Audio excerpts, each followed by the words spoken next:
पे तशरीफ फरमा मोहतरम नसीम सिद्दीकी साहब, हारिस अजीम साहब, मुन्ना भाई साहब, अजीम भाई, बप्पू भाई, हाजी अख्तर साहब, फिरोज मूसा खान साहब, सत्तार खान साहब, नीचे हमारे तो मगर सबके नाम लेना मुमकिन नहीं। बुजुर्गों, नौजवानों, मासूम बच्चों, मेरी माँ और बहनें जो पसे पर्दा बैठकर मेरी गुफ्तगू सुन रही है, अस्सलाम वालेकुम रहमतुल्लाहि व बरकातहू। अजीज़ान गिरामी, ये एक इंतखाबी जलसा है। हम आपके सामने इस मशरक़ी हल्के असेंबली से वोट मांगने के लिए जमा हुए हैं। वो बातें नहीं बताऊंगा, क्यों तो वो गुदात बहुत लंबी है कि किन वजूहात की बुनियाद पर जिस पार्टी में मैं 10 साल था, मैंने असदुद्दीन अवैसी के कांधे से कांधा लगाकर इम्तियाज जलील के साथ काम करके पार्टी को आगे बढ़ाया था। उस पार्टी ने मेरा क्या हाल किया। 10 साल की खिदमत को एक झटके में उड़ा दिया। मैं अब तक समझ रहा था कि इम्तियाज जलील की कारस्तानी है। आपने एक बात सुनी होगी, आमतौर पर गुफ्तगू में कि आज कहा जाता है ये पुट्टा खानदान में खराब निकल गया, पुट्टा पिका ना पिका निकल गया।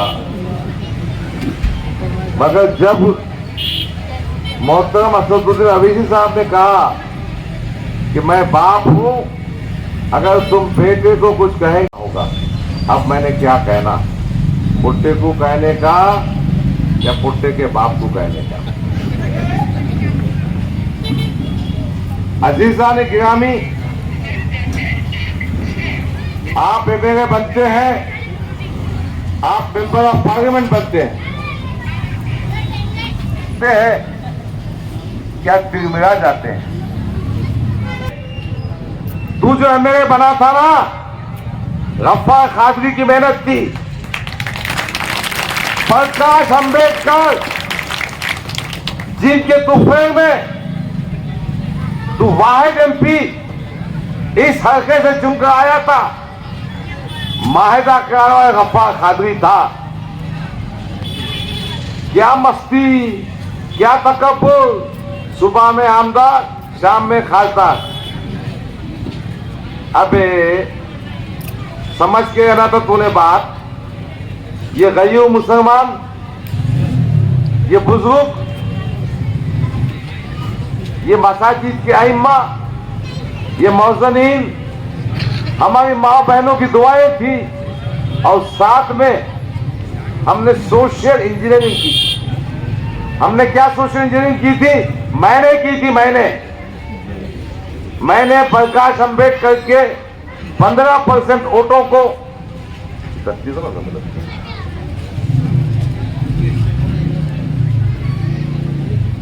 15% वोटों को मुसलमानों के 22% वोट से जोड़ दिया था। तो दलित का वोट और मुसलमान का वोट मिलाकर 37% हो गया था। इसलिए 4000 से चुन के आया था। ये समझ रहा था इसकी सूरत देख के वोट मिल गए, इसके गौका लगाने पे वोट मिल गए। गलत बात। मुसलमानों को ये समझना चाहिए कि अगर हम हैं तो कॉर्पोरेशन के वार्डों में आ सकते हैं, जन असेंबली के हलकों में आ सकते हैं, मगर पार्लियामेंट पे बहुत मुश्किल है। लक्षद्वीप है 100% मुसलमान, मगरबी बंगाल में मदनापुर बोल के है 100% मुसलमान, वायनाड है, कश्मीर के कुछ हल्के हैं, पर महाराष्ट्र में कोई भी पार्लियामेंट के हल्के में हाईएस्ट मुसलमान जो है साउथ नॉर्थ सेंट्रल बॉम्बे में 28%। अच्छा, जब ये एमपी चुन के आ गया ना, इसने जो पहला काम किया, वंचित बहुजन आघाड़ी जिसकी मदद से चुन के आया था, उसका इत्तेहाद तोड़ दिया। और उसके पीछे मकसद क्या था? इसके पीछे मकसद यह था कि कोई भी शख्स महाराष्ट्र में कोई भी चुन के आया तो मुसलमान चुन के आएगा। जो फारूक शाह धुरिया से चुन के आए, वोटों की डिवीजन पे चुन के आए। अगर वंचित बहुजन आघाड़ी 2019 के बाद 2019 के पार्लियामेंट के इंतखाब के बाद अपने साथ रहती तो इंशाअल्लाह उस वक्त 15 से 20 एमएलए चुनकर आते। अब मैं तो कहता हूं, अब बाबा के दहेज इस स्टेज से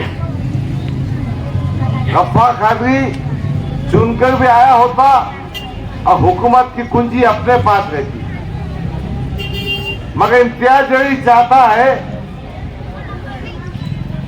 वो उसके सिवा कोई शाना ना रहे। अब देखो ना, 2014 में वो असेंबली का इंतखाब सेंटर से लड़ा था। अभी 2014 में मेरे को भी 60,000 वोट मिले थे, 60,000 वोट उसको भी मिले थे वहां डिवीजन। तो मैंने 2014 से 2019 तक ये कोशिश की कि अपन दलितों को जोड़ेंगे, वंचित बहुजन आघाड़ी को साथ लगाएंगे। जब ये इत्तेहाद टूट गया तो आपको याद होगा कि इस असेंबली हल्के में हमने तकरीबन 200 वोटर्स रजिस्ट्रेशन के कैंप किए और आज अल्हम्दुलिल्लाह 1,46,000 मुस्लिम वोटर इस मशरकी हल्के असेंबली में है। बीज हमने बोना,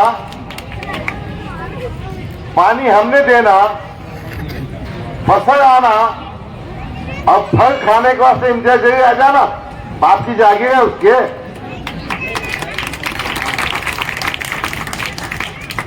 बहरहाल मुझे टिकट नहीं दिया गया। मैं एक सियासी मैदान में काम करता हूं। कांग्रेस का टिकट भी देने की इमरान प्रतापगढ़ी साहब ने कोशिश की थी, मगर इन्होंने डराया कि हम नांदेड़ में चुनाव लड़ेंगे, हम वैजापुर में चुनाव लड़ेंगे। अगर गफ्फार कादरी को कांग्रेस पार्टी टिकट देती है, इनका बहुत पेट दुखता ना, इनका बाप है मैं।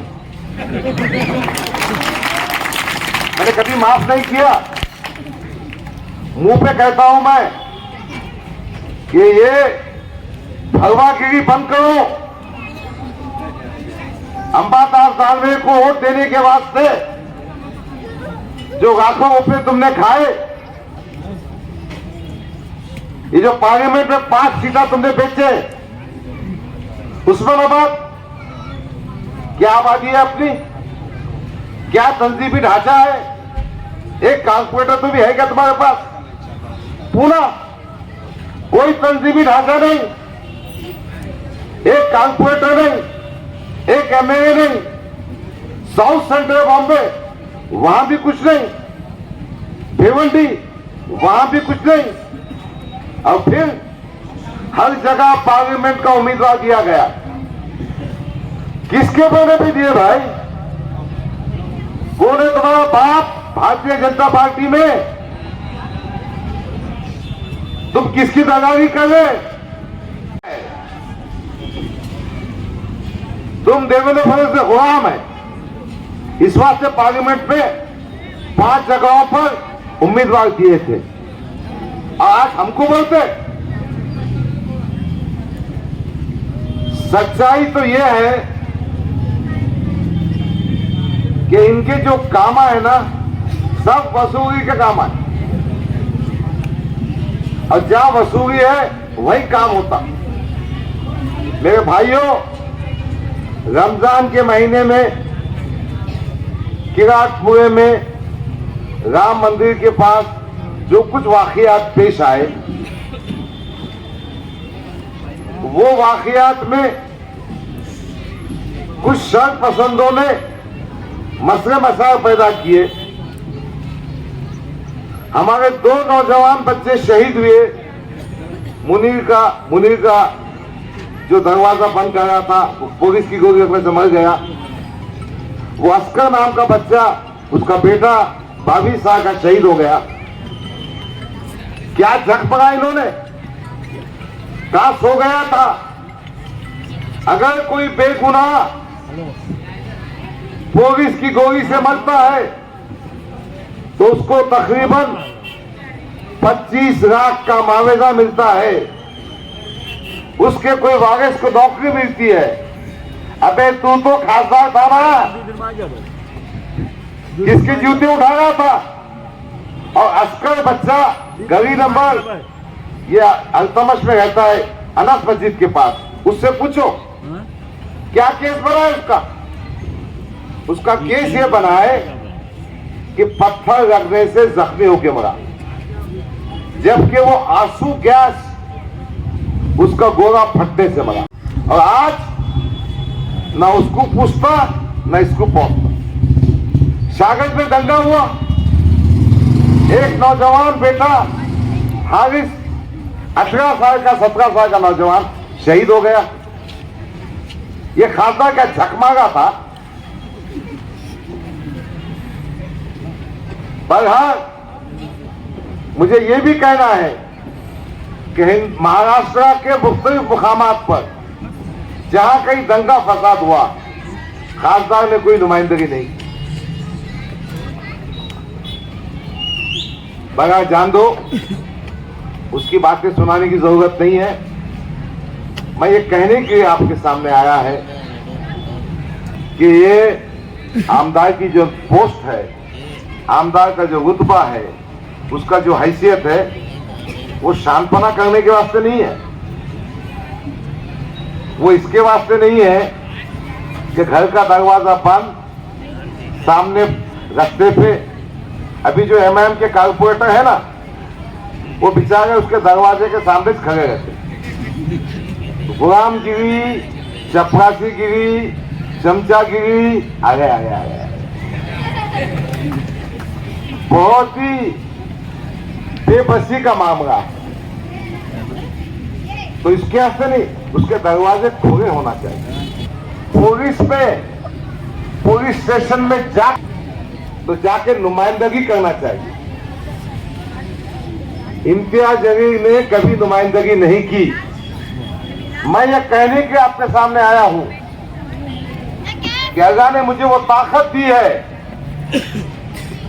कि मैं पुलिस की आंखों में आंखें डाल के बात कर सकता हूं। मैं अदालत के दरवाजे हुकूमत में नुमाइंदगी करूंगा। अजीजा ने गिरामी, समाजवादी पार्टी से मेरे बनने की जो ख्वाहिश है, जिसके लिए आपके सामने वोटों की भीख मांग रहे हैं, कोई पैसा कमाने का मकसद नहीं। मैंने करीब अबू हाशिम साहब के स्टेज से ऐड किया था कि एक एमएलए को तनख्वाह मिलती है 2,60,000, एक साल के होते हैं 32 लाख रुपये, 5 साल के होते हैं 1,60,00,000। मुझे मेरी तनख्वाह नहीं चाहिए, वो तनख्वाह का एक ट्रस्ट बनाकर वो फंड गरीबों की जरूरत के लिए काम लाया जाएगा। मैं मुसलमान हूं, मुझे फख्र है, मैं हिंदुस्तानी हूं, मुझे फख्र है, मगर मेरा अटैचमेंट उलमाए कराम से है, मसाजिद के आइम्मा से है, मौजनीन से है। मैंने अबू आसिम आजिम साहब की प्रेस कॉन्फ्रेंस में ये डिक्लेयर करने लगाया कि अगर महाविकास अघाड़ी की गवर्नमेंट बनती है तो इमामों को कम से कम 18,000 तनख्वाह मिलना चाहिए, मौसम को 14,000 तनख्वाह मिलना चाहिए और हर साल उनकी तनख्वाह में 5% का इजाफा होना चाहिए। आज भी हिंदुस्तान की चंद रियासतों में, हरियाणा में है, कर्नाटका में है, तो महाराष्ट्र में क्यों नहीं हो सकता? हम इस मकसद के लिए मैदान में आए। हमारी औकाफी जायदाद जो करोड़ों की है के काम आ सकती है, उनकी हिफाजत चाहिए। ये पाखंडी क्या करेगा? जो खुद औकाफ की जमीन पर बैठा है, ये जो दुआ बैंक का ऑफिस है ना, वो उसकी मां के नाम पे वक्फ बोर्ड से सालाना 500 रुपए किराए पे लिया हुआ है। यानी एक दिन का किराया उसका 1 रुपया 20 पैसे 30 पैसे कुछ तो भी आता। 25-30 साल से ताबे में लेके बैठा हुआ है। जो औकाफी जमीनों पे कब्जा करके बैठा, और भी बहुत सारी जमीनों के मामलात है, वो क्या खिदमत करेगा? समाजवादी पार्टी चाहती है कि औकाफी जायदाद के मामले में इसका फायदा मिल्लत के यतीमों को, मिल्लत के बेवाओं को, मिल्लत के नौजवानों को और उलमाए कराम बिलखुसूस अइम्माए मसाजिद और मौजनीन दीनी मदारिस के टीचरों को होना चाहिए कि जो कोई पैगंबर इस्लाम या दूसरी धार्मिक शख्सियत के खिलाफ एहानत आमद जुमले करे, उनकी शान पे गुस्ताखी करे, तो उस पर UAPA प्रिवेंशन ऑफ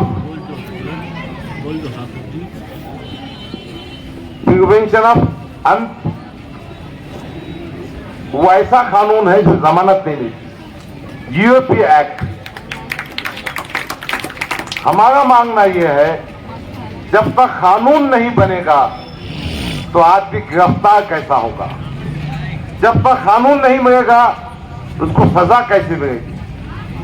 तो जिस रामगिरी महाराज ने हुजूर सल्लल्लाहु अलैहि वसल्लम की शान में गुस्ताखी की थी, उस पे UAPA का कानून लगाया जाए। आज उमर खालिद पे जो केस है ना, दिल्ली में उमर खालिद 4 साल से जेल में बंद है। क्यों बंद है? UAPA का कानून लगा हुआ है। उसका जो लॉन्ग फॉर्म है, प्रिवेंशन ऑफ अनलॉफुल एक्टिविटीज, गैर कानूनी एक्टिविटीज को रोकना। पर एक और बात है, क़ियादत इसलिए होना चाहिए कि हम पूरी बस्ती में बसने वालों को लिहाज मजहब और मिल्लत तालीम का मैदान में मदद कर सके। आज गवर्नमेंट के स्कूल है जहां कोई सरपरस्त अपने बच्चों को शरीक करना नहीं चाहता। मैं आपसे वादा करने आया हूं, इंशाअल्लाह ताला म्युनिसिपैलिटी का स्कूल हो कि जिला परिषद का स्कूल हो, उसका मेयार को इतना ऊंचा किया जाएगा कि आपको मोटी डोनेशन रकम देने की, मोटी फीस भरने की जरूरत नहीं आएगी। तो तालीम के मैदान पे काम करना है। इन्होंने क्या झक पड़ा मैं वो कहने वाला नहीं, इन्होंने क्या झूठे वादे के वो बात कहने वाला नहीं। दूसरा मामला है अस्पताल का। अस्पताल के मामले में अवाम को सेहत के मामले में मदद होना चाहिए। आज भी घाटी का वही हाल है और प्राइवेट दवाखानों का भी वही हाल है, उल्टे घोटाने का एक माफिया बन गया। इस हल्के में कांग्रेस पार्टी ऐसा कमजोर कैंडिडेट दिया। कांग्रेस पार्टी ने क्यों ढीला कैंडिडेट दिया, मेरा भी वोट नहीं ले सकता। खैर, महाविकास आघाड़ी का यहां पर फ्रेंडली फाइट है, मगर उसके एजेंडे में है कि हर इस सिलसिले में काम करे। देखिए, तरक्की के लिए इख्तिदार की जरूरत होती है। इख्तिदार भी एक या दो एमएलए का नहीं, इख्तिदार जिसके पास सत्ता होगी। इंशाअल्लाह ताला महाविकास आघाड़ी की हुकूमत महाराष्ट्र में आएगी। समाजवादी पार्टी महाविकास आघाड़ी का हिस्सा है। अबू आसिम साहब अभी आए थे, उनकी सभा हुई। वो सभा होने के बाद जितने मेडिकल स्टोर थे वहां से नींद की गोलियों का स्टॉक खत्म हो गया।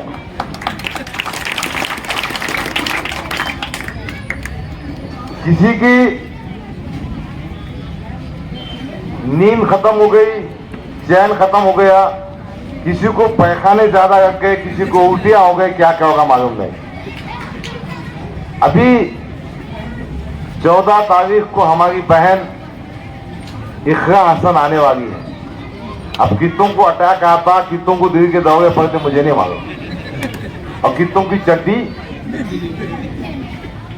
खराब होती मुझे नहीं मालूम।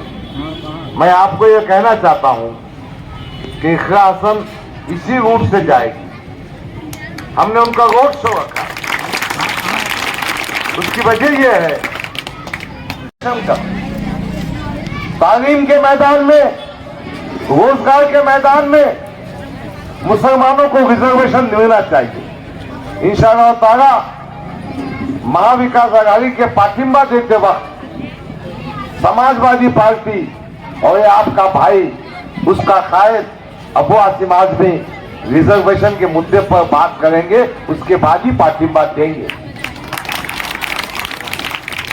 अजीज़ान गिरामी, इन मकासद के तहत हम मार्केट में आए हैं।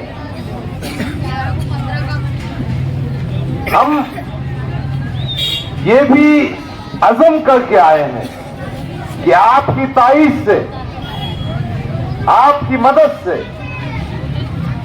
और दूसरे समाजों की मदद से इंशाअल्लाह ताला ये अतुल सावे को मैंने सावे नहीं सावे अतुल सावे को खबर में पहुंचाएंगे। उसको जो 10 साल से आमदनी में भेदभाव कर रहा, 10 साल से बहुत आरएसएस के गुंडारा, ये नथुराम गोडसे की औलाद को कैफे किरदार तक पहुंचाएंगे। हमारी जीत भारतीय जनता पार्टी की शिकस्त सावरकर की आइडियोलॉजी, नाथुराम गोडसे की आइडियोलॉजी की शिकस्त होगी। अजीज़ान गिरामी, आज आपको यह तय करना है कि आप गांधी के रास्ते पे चलेंगे, नेहरू के रास्ते पे चलेंगे, कि मौलाना अबुल कलाम आजाद के रास्ते पर चलेंगे। समाजवादी पार्टी को वोट देने के बाद आप डॉक्टर बाबा साहब अम्बेडकर की घटना को महफूज करेंगे। और आपका अगर गलती होती है, अगर आपसे कुछ गलती होती है, तो यकीनन गुरु गोलवालकर, विश्व हिंदू परिषद, बजरंग दल और बीजेपी की तारीफ होगी। तो अब आपका एक एक वोट कीमती है। आपका वोट इज्तिमाइयत के साथ समाजवादी पार्टी के हक में मेरे पड़ेगा तो हम कामयाब होंगे। और मैं इत्तेहाद से इज्तिमाइयत की बात कर रहा हूं। इत्तेहाद जो दूसरी पार्टियां बोलती है ना, जो उनको माना वो मुसलमान, जो उनको नहीं माना मुनाफिक। और हाइट तो ये हो गई कि बेचारे नसीम सिद्दीकी को हमारे इब्लीस बना दिया उन्होंने। अब इसके बाप को कुछ अथॉरिटी दिया सर्टिफिकेट देने की। भाई मेरा हिसाब मेरा अगब रहेगा, मैं मेरे खुदा के पास जवाब दे हूं। सियासी दुश्मनी में इतने बोखलाट पे आ गए कि नसीम सिद्दीकी इब्लीस हो गए और दूसरे जो इनसे इख्तिलाफ करते मुनाफिक हो गए। औकाफ के धन्ना सेठों से पैसे कमाने की जरूरत नहीं है। मैं पाखंडी चाहे नहीं करने वाला। आपको मेरा गिरेबान पकड़ने का हक है। मेरे दरवाजे खुले हैं। मैं आपके बीच में था, आपके बीच में हूं और इंशाअल्लाह मरते दम तक रहूंगा। आपका दुख मेरा दुख है, आपका सुख मेरा सुख है। मैं आपको बालकनी में से हाथ नहीं बताऊंगा, मैं नीचे आके आपसे मुसाफा करूंगा। और बाकी नंगे चाहे जेब बंद है वो बात नहीं करता मैं, सब जानते। बगैर जान दीजिए, हम सबको मुत्तहिद होकर भारतीय जनता पार्टी को शिकस्त देना है। अभी मैं मनोज जरोंगे पार्टी से कांटेक्ट पे हूं। मराठा समाज के इंशाअल्लाह ताला अपने को तारीफ मिलेगी। इस शहर के उलमाए किराम भी बड़े दुखी है। क्यों? बगैर आज वक्त आ गया है कि हमको इज्तिमाइयत के साथ, अपने इत्तेफाक के साथ, हमारे इस मशरक़ी हल्के से जहां पर कुछ दलित भाई भी हमारी तारीफ कर रहे हैं, मराठा समाज भी तारीफ कर रहा है और इंशाअल्लाह ताला अपनी फतह यकीनी है। अब्दुल सावे की शिकस्त होने वाली है। आपने देखा होगा किराटपुरा स्टाफ का जलसा, आपने गंजे शहीदा का भी जलसा देखा होगा। किसकी कितनी ताकत है, कौन कितने पासंग में है, आपके समझ में आ गया होगा। एक और बात जो छोटी सी है, अभी मैंने एक व्हाट्सएप पे देखा, मतीन पटेल नाम का शख्स दारेगांव में रहता है। उसकी तारीख और ज्योग्राफी से मैं वाकिफ हूँ। इम्तियाज जलील तो करता है, उसकी स्कॉर्पियो कार है, उसकी कार में एक आदमी पैसों का लेन देन कर रहा है। उसकी कमेंट्री दी जा रही है कि गफ्फार खादी पैसे बांट रहा है। मैंने उसकी शिकायत पुलिस स्टेशन जिंसी में की है, निमोनुक ऑफिसर के पास की है, स्टेट इलेक्शन कमिश्नर के पास की है और सेंटर के पास भी किया है। साइबर में भी क्राइम दाखिल किया है। मैं पाखंडियों, इस किस्म की हरामजदगी मत करो। अपने पापों को दूसरों के माथे मत लगाओ। हम तेरी उंगली से घी निकालना भी जानते हैं और गुस्सेना भी जानते हैं।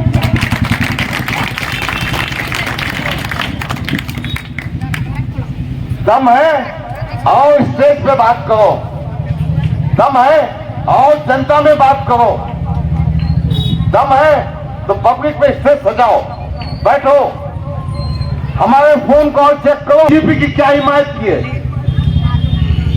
अरे हम ना बिकते, ना झुकते, ना डरते। डरते हैं सिर्फ अल्लाह से, बिकते हैं मेरी कौम के लिए, मेरी कौम के बीच में। इनके दुख के लिए मैं अपने आप को कुर्बान कर दूंगा, मगर भारतीय जनता पार्टी आगे से इसके वास्ते नहीं झुकूंगा। मेरे बुजुर्ग के सामने, मेरी मां के सामने और मेरे अल्लाह के सामने। बहरहाल इस किस्म की भूखराहट पे, गलत व्हाट्सएप पे और फेसबुक पर वीडियो डालकर बदनाम करने की कोशिश की जा रही। आप इससे होशियार रहिए, बहकावे में मत आइए। इनका बुत टूट गया, इनकी हकीकत समझ में आ गई, इनकी हैसियत समझ में आ गई, इनकी औकात समझ में आ गई। अब ये कहीं के नहीं, न घर के न घाट के, उसके आगे मैं कुछ नहीं बोलता। बहरहाल